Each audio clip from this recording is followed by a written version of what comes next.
Simran loves gaming so much that he told me he was basically born with a controller in his hand. He's now taken that passion for gaming and built out one of the most exclusive gaming and nightlife experiences in the world in format GG.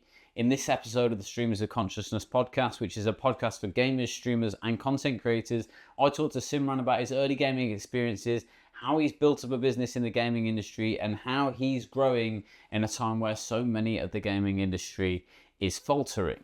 Make sure you hit that subscribe button now if you haven't already. Check out the rest of the episodes, and I hope you enjoy this one. There we go, Simran. How are you, man? Thank you so much for making the time to come and speak to me. How's things? Oh, thank you very much for having me, Charm. It's an absolute pleasure to be here. Very well, mate. Thank you very much. I'm really, really pleased to have you on, partly because I think we kind of came across each other. I was actually aware of the event you run. But before we get into that, this is, after all, a kind of gaming and content creation podcast. So I want to take me back as far as you can remember and talk to me about how you first got into gaming. So I was pretty much born with a controller in my hand as soon as I came out the womb. So I've never not known what I wanted to do. I've pretty much always wanted to go into the video game space ever since I was a young child. So the first sort of early memory I have has to be the original SNES. If I really go back as far as my memory will allow me to take, I think that's probably the first one. I don't think it was the original console that I played on, but one of my earliest memories is being in an arcade as a kid and just absolutely loving video games. I remember I've always just loved them.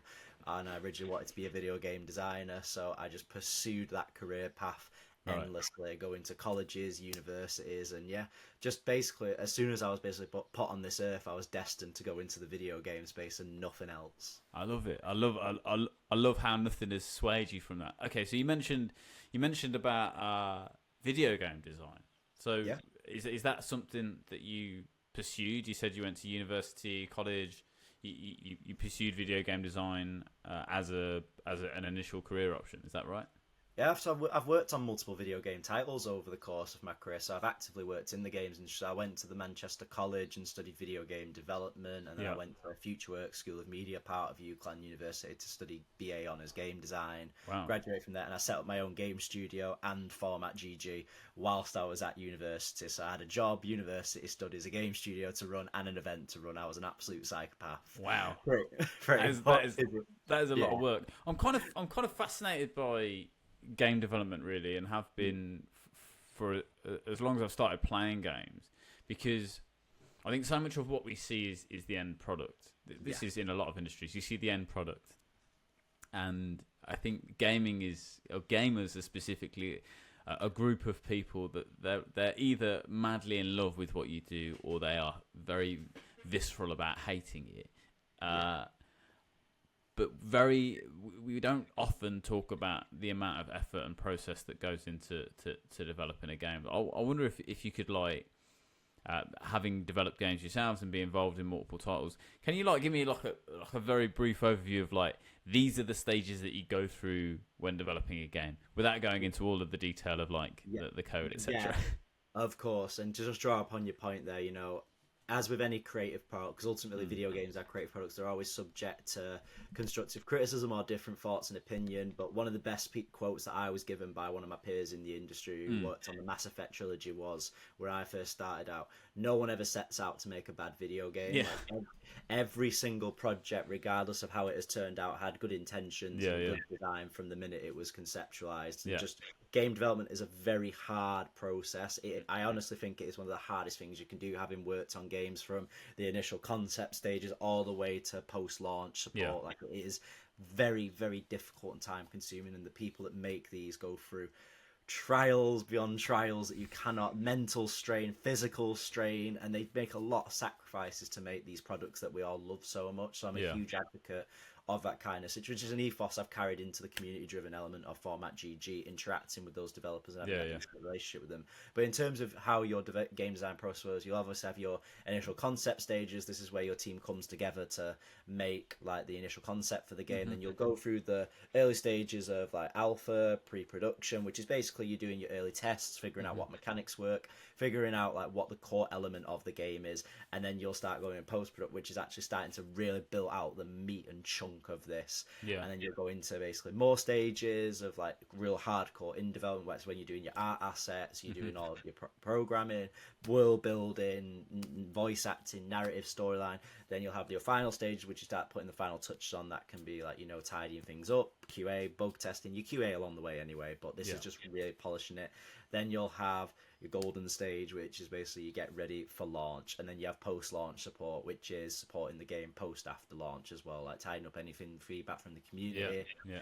That is a very, very, very, very, very brief overview of how it works. Like, it's very, very much more of an intricate process. Yeah, what was insane, the thing that opened my eyes to it, and this is it's a documentary about a AAA studio, so it's always going to be a slightly different experience to indie studios, but there's a documentary called Raising Kratos, which is about the God of War 2018 remake. I'm very familiar with it. Such a phenomenal insight into what goes on behind the scenes, even in a AAA studio.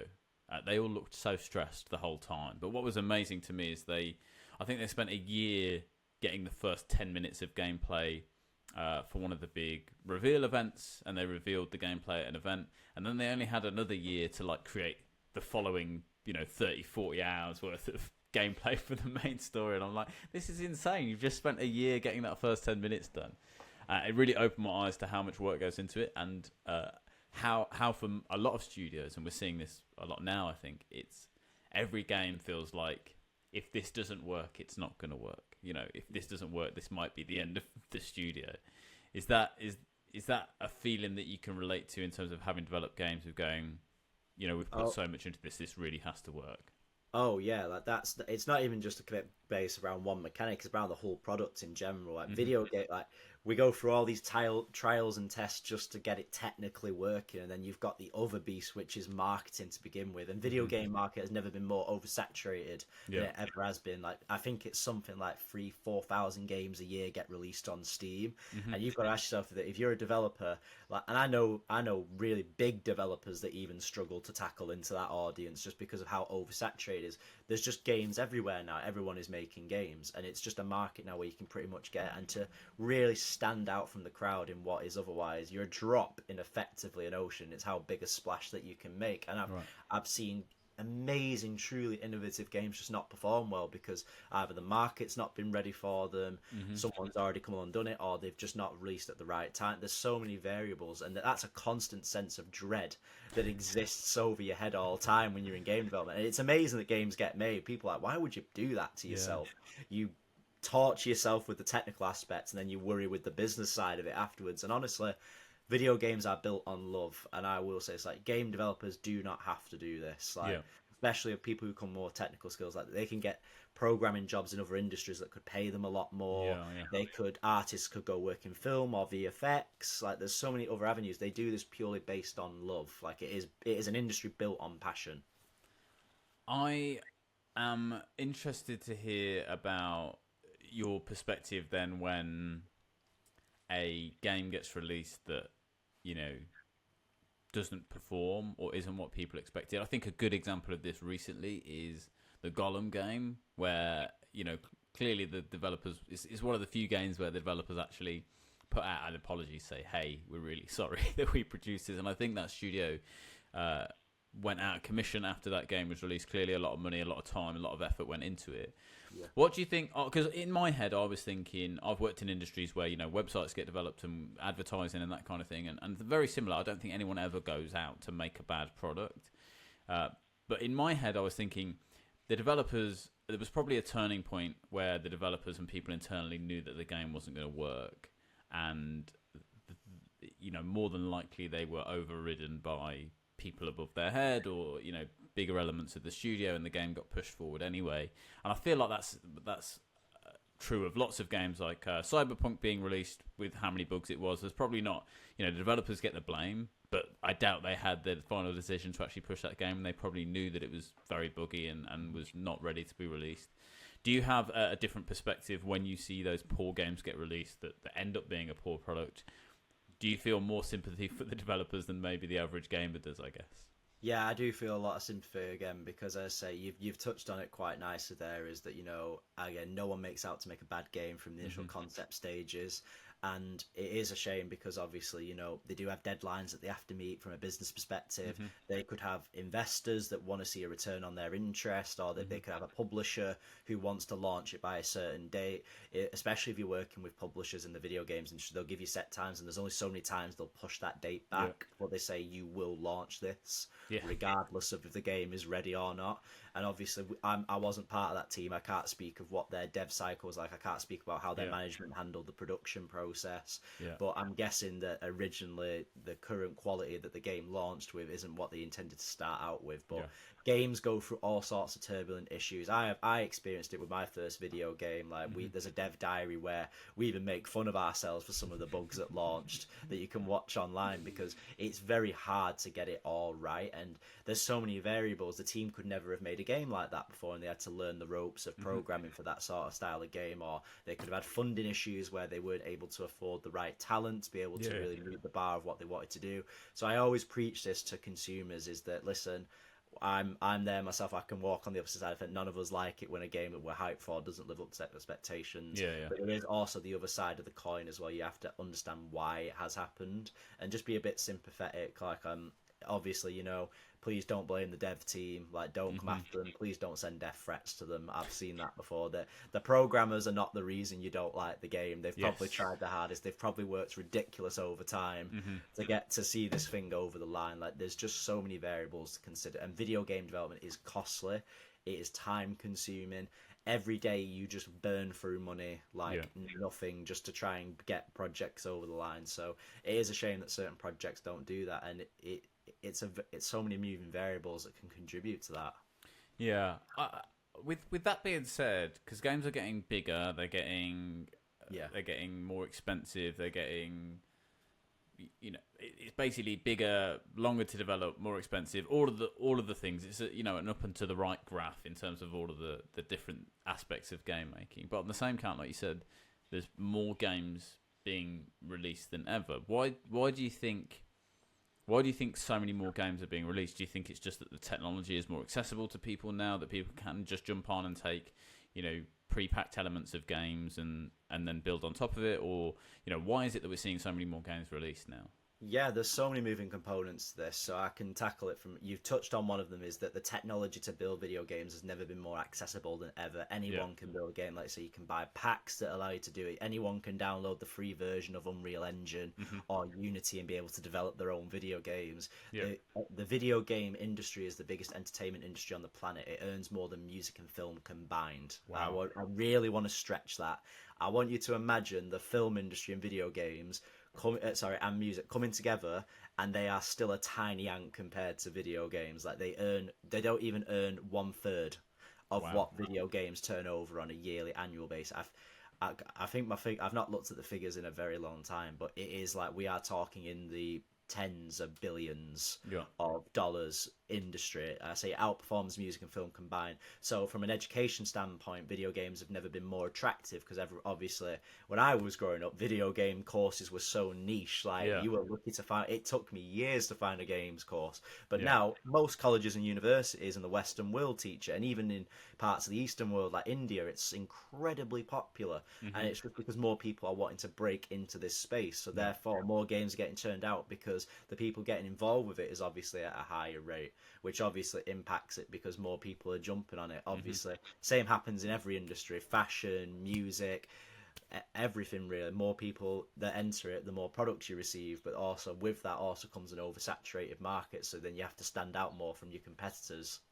Yeah. And what was the most surprising thing for you? Because obviously, you know, you love playing games. Here's my example. Right? I love drinking coffee. And when I was younger, I was like, you know what the perfect job would be for me? Working at Starbucks, right? Because I think I'd have access to coffee all the time. And then as I grew up, I was like, hang on, no. The thing I love is sitting in Starbucks and not doing anything and drinking coffee. Working there would be the worst nightmare for me, because it would ruin my experience of like just chilling out and relaxing and drinking coffee. Also, Starbucks doesn't do the best coffee. It's another thing that you realise when you get older.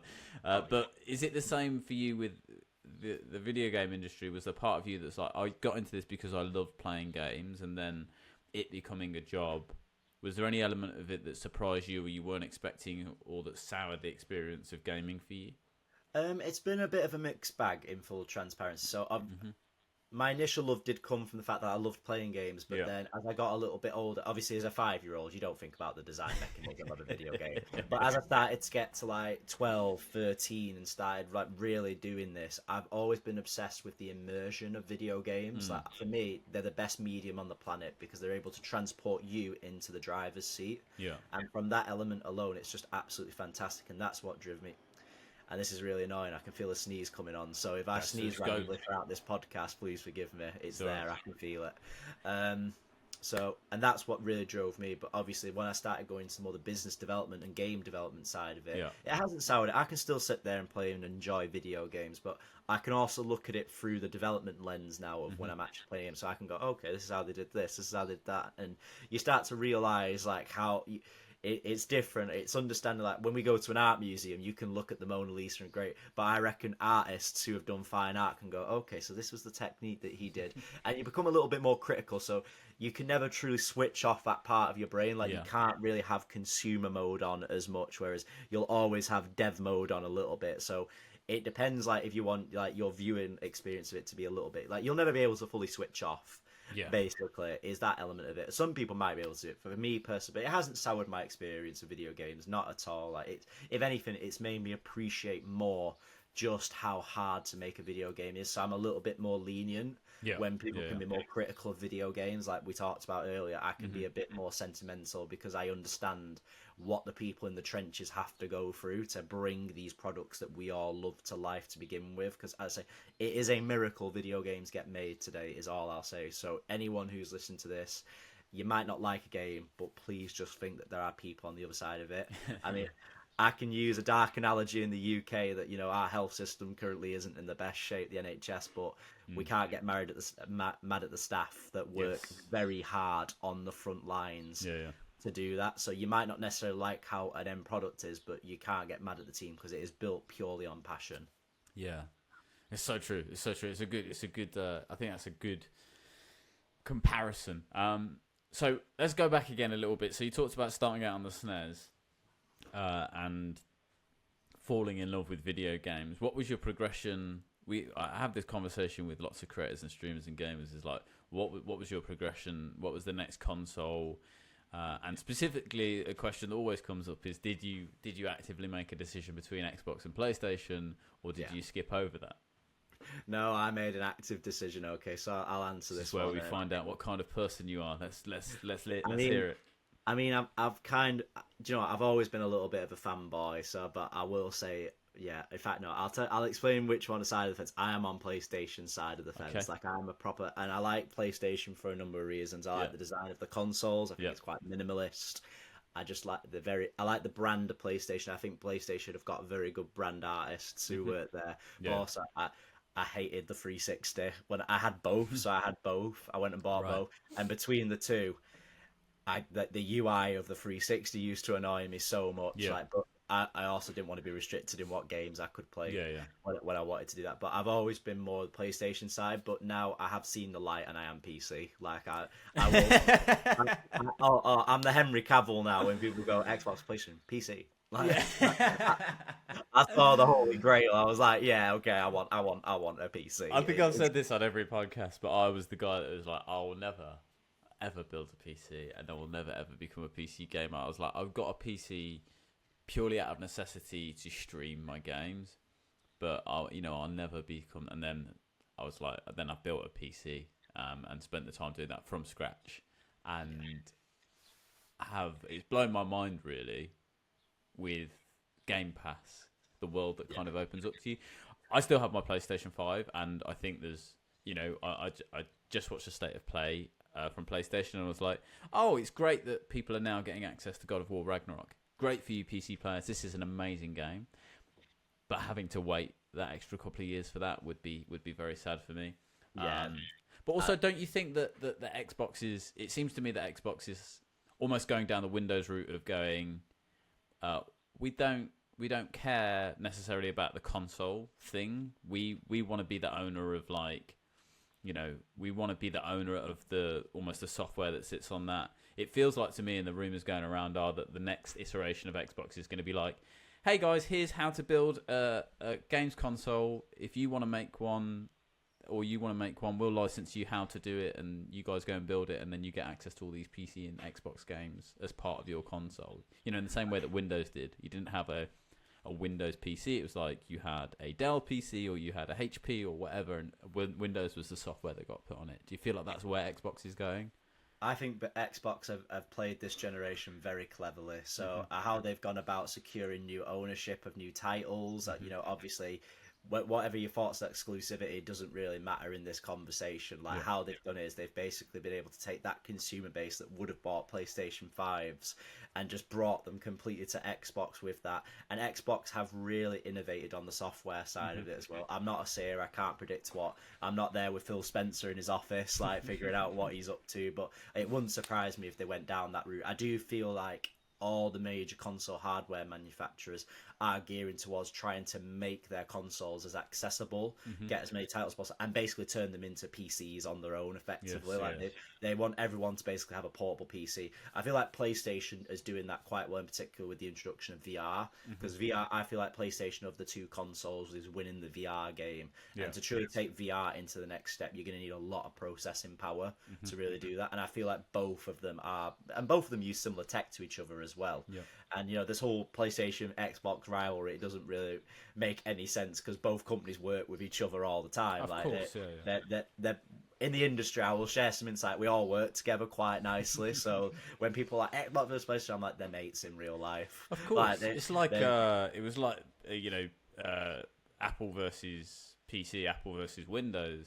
And then you discover, oh, hang on a second, Bill Gates invested heavily in Apple. There was like a lot of cross-pollination. Windows took UI elements from Apple. There's like so much cross-pollination there in support of each other. The rivalry on the face of it was like a great marketing piece.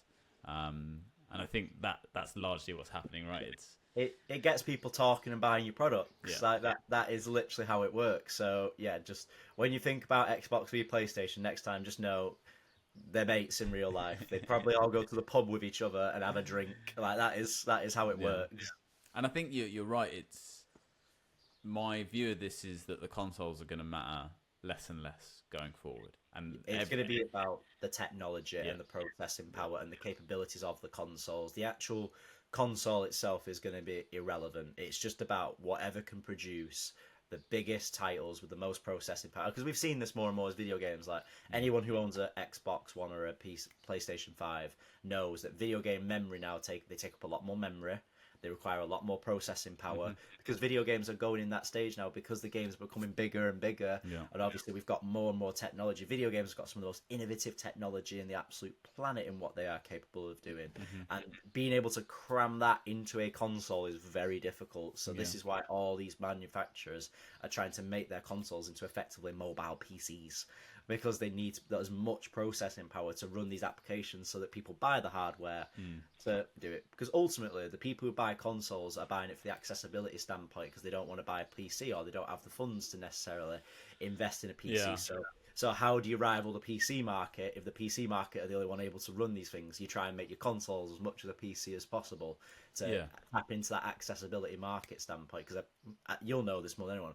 A PC is an expensive thing to build. Like to do it properly, it costs an absolute fortune to do. So, and the average Joe might not be able to do that, or average consumer. So they're trying to make their consoles as accessible as possible, which is a very good thing. Obviously, a console will never beat a PC in terms of raw processing power, because PCs just are superior in terms of that. But that is the route we are going, trying to make them as powerful as possible so that we can put cooler things on them. Yeah, I mean, there's a couple of things. There's the space constraint is going to be one of the big things, and you've got that going right up from mobile gaming, which is, I was talking to someone the other day about this. Mobile gaming's getting, doing more console-esque stuff, consoles doing more PCS stuff. They've got the space constraints, all of the kind of, PCs, they look beautiful, but it's a very different design to a console, which has all these other space constraints. They want it to sit on on top of a mantelpiece. They want to sit underneath your TV, which is not always possible with a PC. Then you've got all the cooling, all the kind of technical constraints that you've got. Right, we've restricted the space massively. How do we keep this thing cool? It's crazy, really. You know, when you actually build a PC and you put all that stuff on it, how much goes into it, you go, yeah, it's tough to make this big chunky component work in this tiny space is very, very difficult. And I think it seems to me that they're getting around that with some of this. They're all talking about gaming everywhere. You know, no matter where you are, you'll be able to game there, and your PlayStation Portal's kind of leading into that. The rumors of Xbox producing another handheld, and PlayStation maybe getting into like native handheld market again rather than a streaming device. Do you see that as a big leap for the gaming industry? Is just people being not necessarily having to be next to their PC and not necessarily having to be on their console to actually play games? Is that something that you see happening in the near future? I mean, we're already seeing it happen now with the Steam Deck and Nintendo Switch. People can literally play wherever they are in the entire world now. And mobile games, you touched on this. Mobile games have never been more impressive than ever. The mobile games industry is the biggest sector of the games industry on the planet. They just because they can just turn out games. It's what most people build games on is when they're starting out. And mobile games are just ridiculously massive. Yeah. And we're already seeing that now. Some obviously these statistics are a little bit out of date since I last looked at them, but the vast majority of gamers are women because you've got to take into consider mobile gaming. A lot of people overlook mobile gaming because they don't consider it, but when you're just playing casual video games, walking around, it's super accessible. And some of the biggest games in the world, Candy Crush, and I can't remember what the other big one is because I don't play it.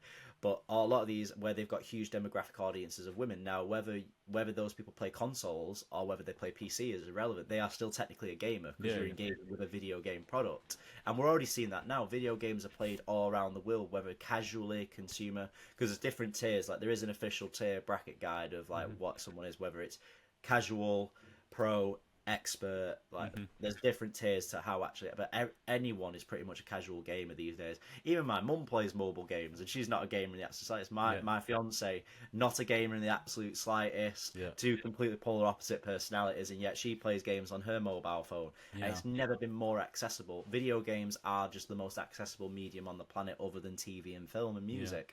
And it's just rivaling that, and it's just going to continue to get there further and further. And we're already seeing this with the rise of AI and VR in particular. If I was to give my own hypothesis and my own speculation of where we're going, is that VR is going to really leap gaming into more of that accessible. The issue with VR at the moment is it's quite costly, and the hardware isn't super accessible. No one wants to walk around the street with a giant piece of plastic lumped on there. We're not in Cyberpunk yet. Yeah. So unless they've spent the $5,000 that Apple are charging for it, then they'll do it for some content. I've worn it. I've worn the Apple Vision Pro, and I will say it is quite Black Mirror how it works. It is like I've worn it. I've tested it. It is a fantastic piece of technology, and that is the route that we are going into. Yeah. And it's just about regulating that, making sure people don't kill themselves walking across the street while they're using it and changing it. And that is where we're going technology, and that's where gaming ultimately will go, is that anyone will be able to just play games wherever they are. And I sat there with it whilst I was in a cafe with one of the business partners that we were working with, and I literally had Twitter, X on one side, I had Facebook in the middle of it, and I just had a video game on the side of me. It's insane how you can have it, but then you can see people through the gaps of the tabs and have that conversation, and it's sensory overload to an absolute T. But that's going to get refined as we just keep going, and that is the course that humanity is on at the moment, technology and video game wise. Yeah, I feel like the bulkiness. I thought Apple were very clever with how they showed the Apple Vision Pro. They very rarely showed the big battery pack that you have in your back pocket. You know, that kind of stuff. Yeah, and these are all very small barriers, but they very much made it feel like it was just a thing that sat on your head that was magically powered. And my biggest disappointment with that is I always felt like VR was a fun thing, and they're obviously going down the route of making it a workstation, and I'm sure as they get into gaming more, we'll see more of that. But yeah, I think the bulkiness of the hardware is the biggest thing, and being able to power that, and I think batteries and hardware is going to have to get more refined, lighter, smaller. Maybe we'll even go back to seeing the likes of Google Glass, which I think was just a bit ahead of its time, really. It's a bit too early to market, but. Oh mate, the PSP was ahead of its time. Yeah, like, we all used to shit on it. Imagine had that PSP been released a few years later, it would have been ahead of the game. It was ahead of the game. Yeah, absolutely. I stand by the PSP, man. Well, I think people are it's basically what people are asking for now. It's like people are. I feel like every generation of gamers, they have something to shit on. People shit on the Portal because it's not a native thing. It's just a streaming device essentially. Very pretty streaming device, and it works well. But they were annoyed about the fact that you needed to have an internet connection to do that. And it's like, well, they did have the PSP with native games, and I think as cloud gaming progresses and that kind of stuff works a bit more, hopefully we'll see a point where PlayStation allow you to play games natively rather than that they'll figure out a way around that. But I feel like with a lot of this stuff, and I feel like this with phones and a lot of technology, is like they've probably got this available to them now in some format for sure. And it all becomes about a product cycle of like when do they think the best time to release this is? Release the Portal first, we'll get some sales off that, and then a native thing will come later. And then, if they released all of this all at once, then people essentially have to make a choice between, well, what do I want, this or this? It's the same reason we'll see a PS5 Pro before we see a PS6, because it's like, okay, here's another step for people to make, here's another thing for people to enjoy before we... It's a product development cycle, isn't it, rather than it being they can't do this yet. It's like, oh no, we can do it. We just want to do this thing first. Okay, awesome. We talked a lot about hardware and gaming development and that kind of stuff. You are well known within the industry. Am I? Well known. Well, I'm curious to see for what reasons. And you're sporting it very, very wonderfully on your top there for format GG. Tell me where the idea for this... It's quite a unique approach, I guess, to gaming. Yeah. First of all, it happens in real life, but just talk to me about what format is first of all, and where that started out. Yeah, of course. So Format GG is the events arm of the Format Group, which is our overall company, which is broken up into multiple divisions. So we have Format Collection, which is our retail products such as clothing, energy drinks, other retail products that are currently in the works. Then we have Format GG, which is our events arm, and then Format Forge, which is our marketing, PR, and then events management services that we offer to prospective clients. Format GG, the event, Format the Ultimate Gaming Social, and that's kind of where the business ultimately kind of started. I was a 20-year-old at university at FutureWorks in Manchester, and like every 20-year-old, I used to go out at uni partying quite a lot. I used to go to an amazing event that is called the Warehouse Project, if anyone's ever heard of it. And in Manchester, I became a little bit disenfranchised by the fact that outside of Comic-Con, there was no games industry events. And then, obviously, I'm a huge fan of urban culture. I'm a huge fan of nightlife culture, urban street culture, rap music, art, grime, and that sort of urban culture that comes with that and that whole aesthetic. Yeah. And that's really important because I feel like that show is quite prominent in the brand that we do in terms of like the video content we put out, our audio, how we operate. But I went to the Warehouse Project when I was 20 years old in Manchester. Look around, and anyone who doesn't know what the Warehouse Project is, it's basically the biggest rave, one of the biggest raves in the world, in fact. But it is the biggest rave in all of the UK, and they have some of the greatest entertainment artists on the planet perform. It's Snoop Dogg, Cardi B, Megan Thee Stallion have all performed at this thing, and it is a huge warehouse with just the best DJs and the best music artists perform live. Yeah. And I remember going in there and going, why does this not exist for video games? Yeah. Like, why has no one took the most adaptable medium on the planet and thrown it into nightlife culture? Video games, as I mentioned earlier, the most immersive technology on the planet. Film comes with restrictions that you can't, because how do you make a rave for films, really? Because it's a sit down, enjoy experience, realistically. Yeah. And then music, well, that's just a rave. Fundamentally, obviously, there's so much you can do with music. Like, my mind goes mental at some of the missed opportunities with music. But with video games, no one had ever done it before. And I said, I'm going to build the Warehouse Project of video games. And everyone called me crazy. My peers in the industry said, you need to give this up and go work in Tesco. Because this is just, Imagine being told as a 20-year-old that people that in your industry you meant to look up, so just go get a job in Tesco, mate. It's not going to work out for you. It burned this desire just to prove them wrong, and those people now attend my events, which is quite funny. So, and I just from that point on, I basically wanted to host a event. So I wanted to test the concept first to see if it worked. So just threw £100 on Facebook ads. And we gave it the most on-brand name possible because, again, I just wanted to host like a bit of a get-together. The nightlife element took shape a lot longer, so just to provide some concept. Initially, I just wanted to host like a gamers meet-up in Manchester because, again, there was no NQ64, there was no Pixel Bar. there was nothing. Like, we were the original NQ64 before it came along, pretty much. And from there, we basically threw 100 quid on Facebook ads. I thought maybe 6, 9, 12 people might turn up to this thing. Yeah. Just got 2 consoles in a room in a bar somewhere in Northern Quarter. And then before I knew it, 110 people turned up to this thing. And I was just like, wow, okay. And then it was a great event, super, super low-key. I'll give you some materials that if you want to layer it on top of the podcast, so you can show like the early concept of how this thing was. When I say this thing was crammed, it was literally like in a back room of a bar somewhere. I think we had a SNES and a PS3, and that was like 100 people. It was insanity. And then the manager came up to me, was like, would you like to do another event? So I did another event the next month. 120 people turned up. I did another event, 130. So we started seeing these small increments, and then local developers started approaching me, asking, can we come showcase at this event, some small indie developers.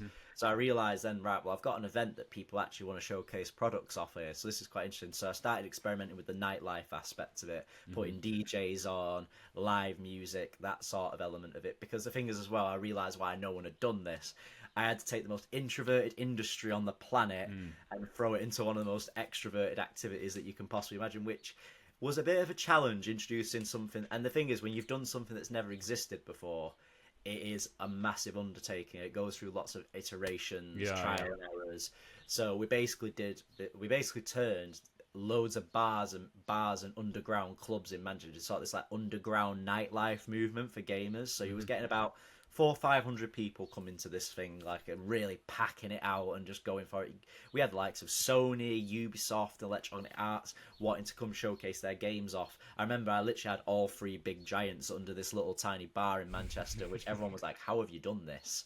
Like, it's insanity. And then it basically grew and grew, and then we properly decided to take it to the next level. I said, right, I'm going to do the event that at the time I thought was always what I wanted to do. I took over the Printworks in Manchester, and 1,000 people came to it. There was a queue that was stretched all the way around the Printworks across the street. It was insanity. And it was in that moment I went, right, I've done it. I know I've got something that works here. This is it. They want this. The gaming community have been asking for it. They finally have the nightlife rave that they never were able to. Because the thing is about nightlife events, they're not very accessible to a lot of introverted people. They're not very accommodating of that. So I said, I'm going to build that for them and just put the things that we all love in there, video game culture. And it has just grown massively now to the point where obviously we're a marketing agency now. We've launched our own energy drinks. We've got we're the first ever games industry to launch its own branded energy drink. We've worked with various clients from our marketing side, and we've worked with some of the biggest brands in the absolute world for our events now. And we're just growing bigger and bigger to the point now that we've gone multi-regional and fulfilled my dream of expanding into multiple cities now, and we're taking over Liverpool this September. Amazing. I'm super excited. I'm very, very excited. Very, very grateful to have been invited over as well. So I'm looking forward to pleasure to have you. meeting you face to face. Creators. Yeah. Honestly, any creators who want to come to the event, please get in touch. Our next round of content creator applications is going live very, very soon. So, and we don't discriminate. So long as you're actually a content creator and actually make content, like we do look at every application. Nice. So yeah, we encourage creators all over to apply for it. It's great fun. Yes, it looks like a phenomenal event. And when you first started and you had those industry people saying, this is not going to work, what was the thing that made you like question whether that was true? Was it just that it was something that you wanted, so you assumed that other people would want it as well, or? I'll be 100% transparent and not sound cocky. I never questioned it would not work. Yeah. I'm quite a stubborn individual, and I'm quite confident in just how I come across in general, because I always knew it would work. It's just that I knew this was going to be a very long grind. Like, I knew this is not going to be an easy road, because you're effectively changing culture, which takes a long time. Don't forget, before we came out, and we're still the world's only games industry nightlife event. Like, there's nothing else out there like us. Like, don't get me wrong, you get like big events like EGX or DreamHack that like have like a party that takes place afterwards, but this is like a full-blown rave. So I want you to imagine a trade show like an EGX style, like with game exhibitors thrown into nightlife culture with raves, live music action. You got content creator lounges, esports. Like, it is literally a rave for the games industry that takes place. But I never questioned it could not work. If anything, it drove me even further.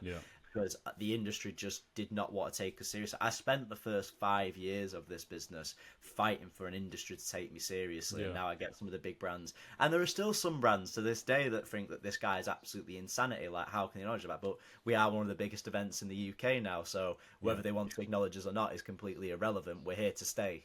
As long as I'm at the helm, we are here to stay, and we are the world's biggest games nightlife event. And I think our website shows that some of the biggest brands in the world support our mission and what we're doing for the gaming community, because we're not just for one side. We have B2B arms and we have B2C, but we are for everyone, because I say I've come from both sides. I've been a gamer, I've been in the industry, and I feel like a lot of events create division that shouldn't exist. I feel like they don't really encourage one-to-one interaction and community-driven development. Format puts you on the same level whether you are a developer, a creator, or a consumer. We're all there together to interact with one another as a community, because ultimately we're all part of the same ecosystem. We all feed into each other to build the things that we love, which is video games. Yeah. We talked a little bit about creators there and creators at the event. How much do you think, a big part of this podcast was me getting a chance to talk to different creators. How much do you think creators are like changing and kind of molding the industry? Because obviously we've seen video games enter, I'll call it the mainstream, a lot more over the past years, and some huge creators now who started out as video game creators who have gone on to other things and do various bits and bobs now, and even huge creators like Mr. Beast having a dedicated gaming channel, for example. How much do you think creators are impacting the gaming industry as a whole, and specifically how have they impacted the events that you've run? Creators are one of the key marketing activities of the whole games industry. Like, I'd argue that creators are one of the frontline faces for the consumers to see their favorite products. Without creators, you'd be losing such a great opportunity to build a passionate community, because I honestly think creators are some of the greatest things that can happen to a video game. I've worked with various creators for my own video game titles. We work with countless creators for format, and it's only going to get bigger and bigger because more and more people are aspiring to it. It's become a viable career path for a lot of people. Earlier in the podcast, we talked about video games becoming more accessible and why people are choosing to pursue this. Same with content creation. You've never had more tools at your disposal. There's more editing softwares, there's more audio softwares available to really pursue that passion. So esports, which I'd argue stemmed from content creation ultimately, which is watching people compete live, has become dedicated courses in colleges and universities. People can study dedicated esports, which derives from content creation and the opportunities that come from it. So people are now pursuing content creation as a viable career path for them, or to build communities, or just pursue the thing that they absolutely love, like what I did, which was gaming events. So I just think that it's only can continue to get bigger. As you've touched upon Mr. Beast, look at KSI.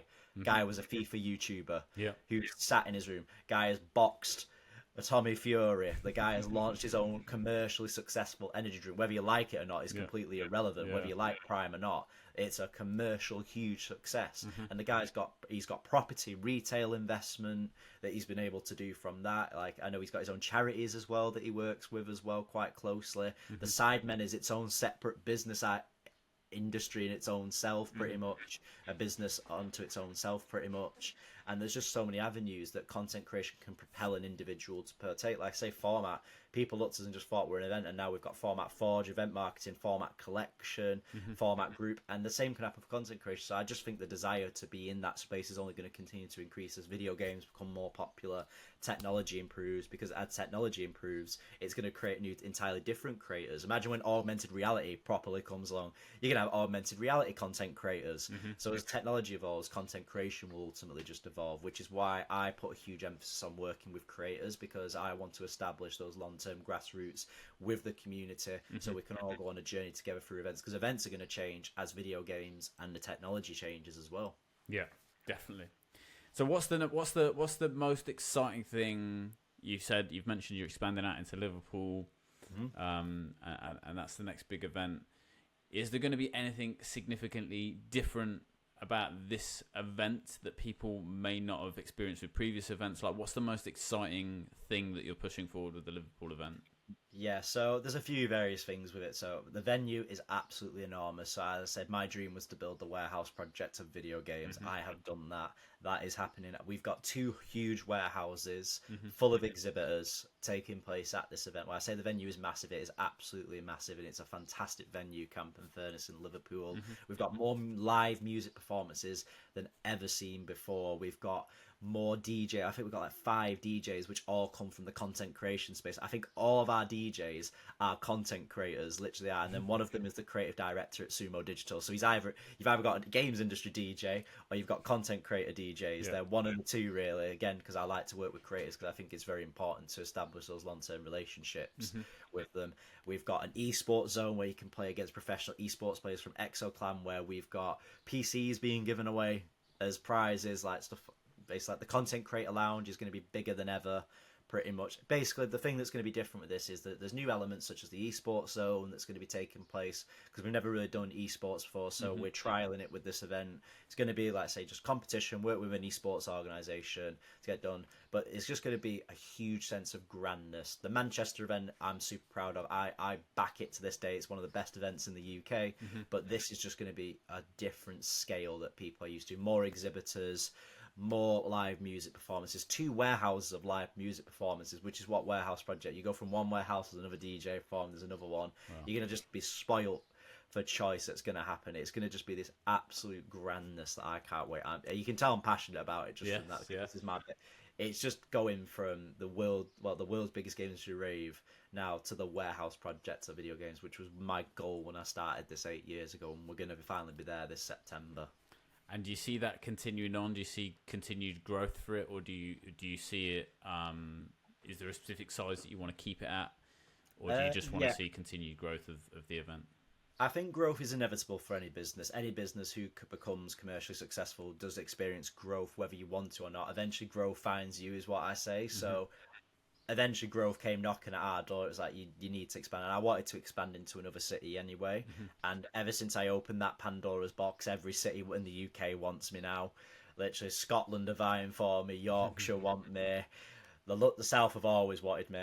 But, yeah, we'll see how that one works. We're a very northern company. I'm a proper northerner. Like, I take immense pride in this. Like, anyone who goes on my social media knows this. I'm quite northern. London's not happening for a very, very, very long time. I think what you should do is take an intermediary step and just like come to the Midlands for a bit and spend some time with us in the Midlands. I mean, it's not quite south. It's just a stepping stone, and then you go, and then you move into the south. Maybe one day. I do get asked to take this event to Birmingham quite a lot, and there are some fantastic venues in Birmingham. It's just, I'm a proud northerner, like, and I think on a serious note, the north is very underrepresented in games industry. Everything is in the south, which is why I take immense pride in hosting this. Proud Mancunian, which is why I chose to go to Liverpool as well. And we are eyeing up some other cities at the moment, but there is a certain size I will keep this thing at, because I've always stretched this from day one. We are not an expo. We are not a Comic-Con. We are not an EGX. Yeah. I have no intention of making us an EGX, because I think once you get to that size, you kind of lose your identity a little bit. What we are is that we are a nightlife movement for the games industry, and that does come with a certain size that has to be kept at, ultimately, and I always want to keep it quite tight. I want to keep that intimate feel to it, because when you do become a convention, you fall into the same pit that a lot of these conventions come at, is that it doesn't really encourage the community to interact with each other. At that point, it just does become another con, fundamentally, and that is why I'll always keep it. The format, no pun intended, will stay the same fundamentally. It's just that the grandness of it might increase as we go along, as we go to new cities. I love it. So if you wanted people to know one thing about the Liverpool event, if you wanted to pitch new people to come, what would you say to them? If you want the ultimate gaming nightlife experience and be surrounded by the best community on the planet and meet fellow-minded gamers, content creators, and developers, you have found the right event. Like it. I love it. So talk to me just very, very briefly about, you've got the nightlife event, which is a core part. Then you've got all these other kind of elements of your business, the energy drink, the clothing line, which is just launched, and you mentioned that the kind of the marketing, event marketing piece. obviously clearly a very entrepreneurial person. Where do these other elements fit in for you? Like, what can you talk to me a little bit about the kind of wider business and how that's working for you at the moment? Yeah, the wider business side of it is growing really well. As I say, I recognised a gap in the market, which was to build a culture movement. Ultimately, iClass is a culture community organisation. We take a lot of our inspiration from the likes of Nike, urban street culture, and because of the versatility of our brand format, I say we used to be called Manchester Gamers Unite, and I realised very early on is that if I really wanted to achieve what I wanted with this business, I would have to come up with a brand. You should see our brand guidelines. A lot of thought and effort went into it. Trust me. I'd say Nike was my biggest business inspiration, hence why I've got it behind me there. I've got my baby on one side and I've got Nike on the other, because I think Nikes are the master of what they have built. Same with Red Bull as well. Red Bull's the other comparison. Like, I don't even think of Red Bull as an energy drink anymore. Like, no, they are a content brand. It's a media house.